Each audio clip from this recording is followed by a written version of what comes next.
دوستو السلام علیکم۔ حضرت شعیب رومی رضی اللہ تعالیٰ عنہ فرماتے ہیں کہ پرانے زمانے میں ایک جادوگر ہوا کرتا تھا۔ وہ جادوگر جب بوڑھا ہو گیا تو اس نے اپنے بادشاہ سے کہا، میری آخری عمر چل رہی ہے تو بہتر ہے کسی لڑکے کو میرے پاس بھیجو تاکہ میں اسے اپنا جادو سکھا سکوں۔ بادشاہ کو جب جادوگر کا یہ پیغام ملا تو بادشاہ نے ایک لڑکا جادوگر کے حوالے کیا کہ تم اسے اپنا جادو سکھاؤ۔ وہ لڑکا روزانہ جادوگر کے پاس جادو سیکھنے جاتا تھا۔ ایک دن اس لڑکے کو راستے میں ایک راہب ملا۔ اب لڑکے نے اپنی عبادت بنا لی تھی کہ وہ روزانہ آتے اور جاتے ہوئے اس راہب کے پاس بھی بیٹھا کرتا تھا، لیکن یہ لڑکا جب جادوگر کے پاس جاتا تو لیٹ آنے کی وجہ سے اس کو جادوگر سے بہت مار پڑتی تھی۔ اس لڑکے نے ساری بات راہب کو بتا دی۔ راہب نے اس کو یہ مشورہ دیا کہ تم گھر لیٹ جاؤ تو کہنا کہ مجھے جادوگر نے روک رکھا تھا، اور جب جادوگر پوچھے لیٹ کیوں آئے ہو تو کہنا گھر والوں کو کچھ کام تھا۔ یہ لڑکا جادو بھی سیکھتا جا رہا تھا اور ساتھ راہب کی باتیں بھی سنتا رہتا تھا۔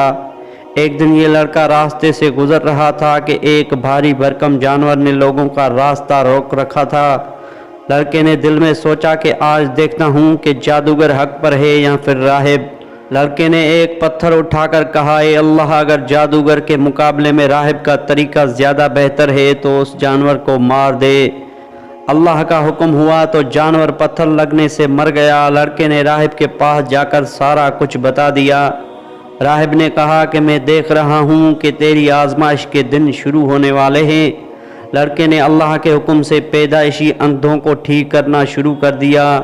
برسوں کے مرض لڑکے کی دعا سے شفا یاب ہونے لگے۔ لڑکا اللہ کا نام لیتا اور ہر قسم کی بیماریوں کا علاج کر دیا کرتا تھا۔ ان ساری باتوں کی خبر بادشاہ کے ایک قریبی ساتھی کو ہو گئی تو لڑکے نے اس کی آنکھیں بھی ٹھیک کر دی۔ لڑکے نے اس سے کہا کہ اگر تو اللہ پر ایمان لائے گا تو میں تیری آنکھیں ٹھیک کر دوں گا۔ وہ شخص اللہ پر ایمان لے آیا تو لڑکے نے اس کی آنکھیں ٹھیک کر دی۔ اب جب یہ آدمی آنکھیں ٹھیک ہونے کے بعد بادشاہ کے پاس گیا تو بادشاہ نے کہا، تمہاری آنکھیں کیسے ٹھیک ہو گئی؟ اس آدمی نے کہا کہ اللہ نے میری بینائی ٹھیک کر دی ہے۔ اب وہ بادشاہ طیش میں آ گیا کہ میرے علاوہ تیرا رب اور کون ہو سکتا ہے؟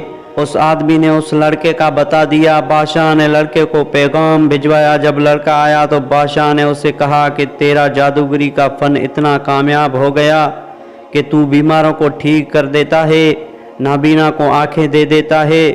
لڑکے نے کہا کہ بادشاہ، سلامت لوگوں کو شفا میں نہیں، میرا رب دیتا ہے۔ بادشاہ نے اس لڑکے کو قید کر لیا اور اسے طرح طرح کی اذیتیں دینے لگا۔ لڑکے نے راہب کا پتہ دیا۔ بادشاہ نے راہب کو پکڑ لانے کا کہا۔ راہب جب آ گیا تو بادشاہ نے راہب سے کہا کہ اپنے دین سے ہٹ جاؤ۔ راہب نے صاف انکار کر دیا تو بادشاہ نے آرا منگوا کر اس راہب کے سر سے پاؤں تک 2 ٹکڑے کروا دیے۔ اب بادشاہ نے آنکھیں ٹھیک ہو جانے والے اپنے خاص بندے کو بلایا اور کہا کہ اپنے رب کو چھوڑ دو۔ اس شخص نے کہا کہ میں اپنے اللہ کو نہیں چھوڑ سکتا۔ بادشاہ نے اس کو بھی 2 حصوں میں تقسیم کر دیا۔ اب بادشاہ نے اس لڑکے کو مارنے کی بہت کوششیں کی، بہت ترکیبیں آزمائی، لیکن وہ لڑکا ہر بار بچ جاتا۔ اس لڑکے نے بادشاہ سے کہا، اگر تم مجھے مارنا چاہتے ہو تو اس کا صرف ایک ہی طریقہ ہے، اور وہ یہ کہ تم لوگوں کا ایک مجمع بلاؤ۔ مجمع میں مجھے ایک درخت کے ساتھ باندھنا اور میرے ترکش سے ایک تیر نکال کر اللہ کا نام لے کر وہ تیر مجھے مارنا، میں پھر ہی مر سکتا ہوں۔ بادشاہ نے وہی کچھ کیا جو کچھ اس لڑکے نے بتایا تھا۔ لوگوں کے مجمع کے سامنے جب اللہ کا نام لے کر تیر لڑکے کو مارا گیا تو لڑکا وفات پا گیا۔ اب جب لوگوں نے اللہ کا نام سنا، اس نام کی طاقت دیکھی تو وہاں پورا کا پورا مجمع مسلمان ہو گیا۔ بادشاہ کے سپاہی گھبرائے ہوئے بادشاہ کی دربار میں پہنچے تو بادشاہ نے پوچھا، اب کیا ہوا؟ سپاہیوں نے کہا، وہی ہوا جس کا خطرہ تھا۔ لڑکے نے یہ سب جان بوجھ کر کروایا تھا تاکہ زیادہ سے زیادہ لوگ اللہ کا نام سن کر اس نام کی طاقت جان سکیں اور اللہ پر ایمان لے آئیں۔ اب اس بادشاہ نے بڑی بڑی خندقیں کھدوا کر اس میں آگ جلائی اور جو لوگ ایمان لائے تھے ان کو پکڑ پکڑ کر آگ میں پھینکنے لگا تاکہ مسلمانوں کا خاتمہ ہو سکے۔ لیکن جتنا بھی ایمان کو اسلام کو دبایا جاتا ہے اسلام اتنی پاور سے ابھرتا ہے۔ ایمان والے آج بھی اپنے ایمان کی طاقت کے ساتھ زندہ ہیں اور تا قیامت زندہ رہیں گے۔